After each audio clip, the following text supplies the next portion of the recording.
Hi friends, welcome to Chinna vlogs. చూడండి, ఈరోజు చేసుకునే కర్రీ వచ్చేసండి ఎగ్ మసాలా కర్రీ అండి. చాలా బాగుంటుంది. ఇట్లా ఒక్కసారి చేయండి, చిన్నపిల్లల నుంచి పెద్దవాళ్ళ వరకు ఎవరైనా ఇష్టంగా తింటారండి. ఎగ్ మసాలా కర్రీ వచ్చేసండి పూరి, చపాతి, వైట్ రైస్ కూడా చాలా బాగుంటుందండి. వెరైటీ రైస్కి దేంట్లోకైనా చాలా బాగుంటుందండి. ఒకసారి నేను చూపించిన విధంగా చేసి చూడండి, చాలా బాగుంటుంది. ఇదిగోండి చూడండి, నేనైతే వాటర్ని తీసుకున్నానండి. ఎగ్స్ని అయితే 3 తీసుకున్నానండి. బాయిల్ చేసుకుందామండి. దీంట్లో కొంచెం ఉప్పు వేసుకోవాలి. ఇదిగోండి కొంచెం ఉప్పు వేసుకుంటున్నాను. ఉప్పు వేసుకోవడం వల్ల అండి పెంక అనేది చాలా ఈజీగా వస్తుందండి. దానికోసం కొంచెం ఉప్పు వేసుకుంటున్నాను. గ్యాస్ మీద పెట్టుకొని ఒక 5 మినిట్స్ అయితే ఉడికించుకుందామండి. చూడండి, స్టవ్ అయితే ఆన్ చేసుకుందామండి. మీడియం ఫ్లేమ్లో పెట్టుకొని ఉడికించుకుందామండి. దీంట్లోకి అవసరమైన అన్ని తీసుకొని కట్ చేసుకుందామండి. చూడండి, ఎగ్ మసాలా కర్రీలోకి ఒక ఆనియన్ అయితే, పెద్ద ఉల్లిగడ్డని అయితే తీసుకున్నానండి. ఒక పచ్చిమిరపకాయని తీసుకున్నానండి. కొంచెం కొత్తిమీర, కొంచెం కరివేపాకండి. ఇదిగోండి ఎల్లిపాయ, నేను 3 ఎల్లిపాయలను అయితే తీసుకున్నానండి. ఈ అన్నిటిని నీట్గా వాష్ చేసుకొని చిన్న చిన్న ముక్కలుగా కట్ చేసుకుందామండి. ఎల్లిపాయని కూడా పీల్ తీసుకొని చిన్న చిన్న ముక్కలుగా అయితే కట్ చేసుకుందామండి. ఎల్లిపాయని చూడండి అన్ని వాష్ చేసుకొని నీట్గా కట్ చేసుకున్నానండి. చూడండి, ఉల్లిపాయ అండి చిన్న చిన్న ముక్కలుగా కట్ చేసుకున్నాను. ఎల్లిపాయ అండి, ఇదిగోండి ఎల్లిపాయ చిన్న చిన్న ముక్కలుగా కట్ చేసుకున్నానండి. కొత్తిమీర, పచ్చిమిరపకాయ అండి చిన్న చిన్న ముక్కలుగా కట్ చేసుకున్నాను. కరివేపాకు అండి. ఇంకా ప్రాసెస్లోకి వెళ్ళిపోదామండి.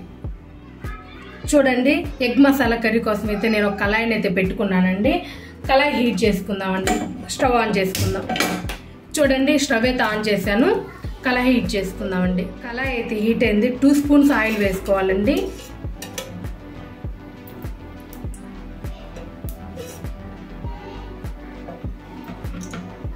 ఆయిల్ బాగా హీట్ అవ్వాలి.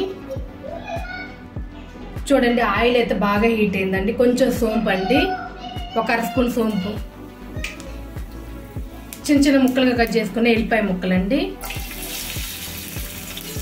కొంచెం లైట్గా వేగనివ్వాలి. మీడియం ఫ్లేమ్లోనే పెట్టుకోవాలండి.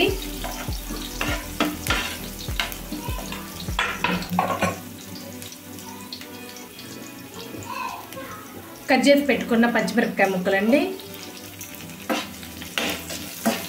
ఇవి కూడా లైట్గా వేగాలి. చూడండి, లైట్గా వేగింది కదండి. వేసుకోవాలండి. చిన్న చిన్న ముక్కలుగా కట్ చేసుకున్న ఉల్లిపాయ ముక్కలండి. కొంచెం కలర్ చేంజ్ అయ్యేదాకైతే వేయించుకుందామండి. కలర్ అయితే చేంజ్ అవ్వాలి. కొంచెం లైట్గా సాల్ట్ వేసుకొని వేయించుకోవాలండి. వేగడానికి కొంచెం సాల్ట్ అయితే వేసుకుందాం. ఇప్పుడు పసుపు వేయొద్దండి. పసుపు వేస్తే మనకి వేగిందా లేదా అనేది తెలియదు. కొంచెం ఉప్పు మాత్రం వేసుకొని వేయించుకుందాం.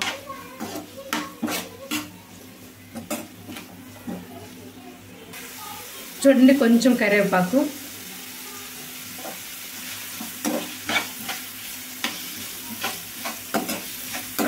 చూడండి కొంచెం కలర్ చేంజ్ అవుతుంది. ఇట్లా కలుపుకుంటా వేయించుకోవాలండి.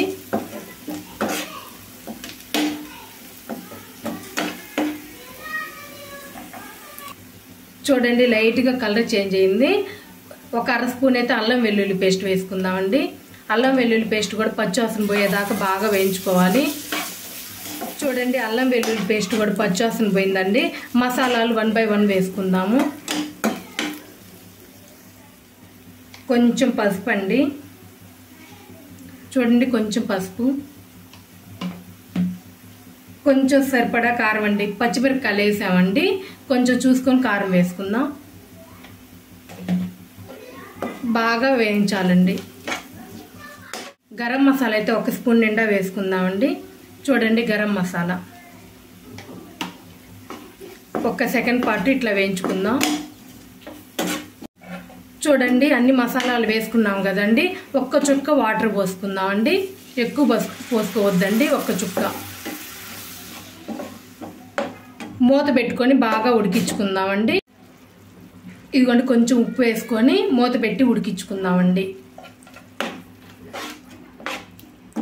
కలుపుకొని ఒక్కసారి ఉడికించుకుందామండి. కొంచెం దగ్గర పడేదాకా, తొక్కులాగా తయారయ్యేదాకా, కొంచెం గ్రేవీ లాగా వచ్చేదాకా అయితే మూత పెట్టుకొని ఉడికించుకుందామండి.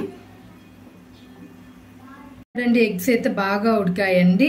వేడి వాటర్ని వంపేసుకొని చల్లటి వాటర్ని అయితే పోసుకుందామండి.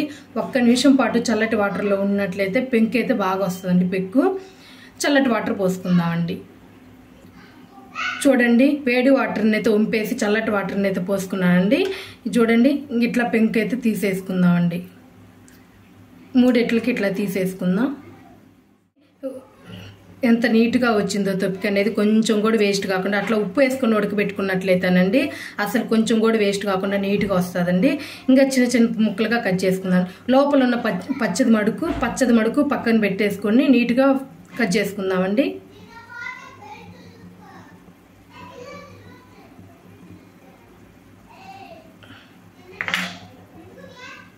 ఇదిగోండి, పచ్చది అయితే బయటకు పెట్టేసుకుందాం. ఇట్లా చిన్న చిన్న ముక్కలుగా కట్ చేసుకుందామండి. చూడండి, పచ్చసొన అయితే నేను పక్కన పెట్టేసుకున్నానండి. ఇదిగోండి, ఇవి చిన్న చిన్న ముక్కలుగా 3 ముక్కలుగా నేనైతే ఇట్లా చిన్న చిన్న ముక్కలుగా కట్ చేసుకున్నానండి. ఒక్కసారి వీటితో పాటు వేస్తే చిదరం అవుతుందండి. ఇది కొంచెం ఉడికిన తర్వాత వేసుకుందామండి. ఇట్లా అయితే కట్ చేసుకోవాలి. చూడండి, ఒక్కసారి మూత తీసి చూద్దామండి. చూడండి ఎంత గ్రేవీగా తయారైందో. ఉప్పు కారాన్ని చూసుకోండి. ఒకవేళ ఉప్పు సరిపోకపోయినా కారం సరిపోకపోయినా కొంచెం వేసుకోండి.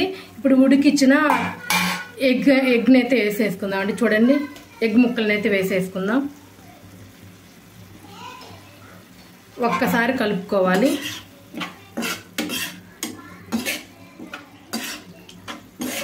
ఇట్లా కలుపుకున్నాం కదండి. 1 నిమిషం పాటు మూత పెట్టినైతే ఉడికించుకుందాం. ఉడికించుకుందాం. ఒకసారి మూత తీసి చూద్దామండి. చూడండి, ఆయిల్ అయితే సైడ్కి ఎట్లా వస్తుందో, ఒక గ్రేవీ మాదిరిగా వచ్చింది. చూడండి, ఒక్కసారి కలుపుకుందామండి. మనం సపరేట్గా పెట్టుకున్నాం కదండి పచ్చివి తీసి, ఇవి కూడా దీంట్లోనే వేసేసుకుందామండి. ఒక్కసారి లైట్గా కలుపుకుందామండి. ఎక్కువగా కలపొద్దండి, చిదరమయ్యేటట్లుగా నీట్గా ఒక్కసారి ఇట్లా లైట్గా కలుపుకుందాం. 1 నిమిషం పాటు ఇట్లనే ఉడికించుకుందామండి.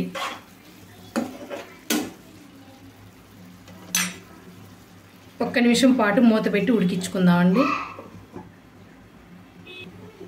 చూడండి, ఒక్కసారి చూద్దాము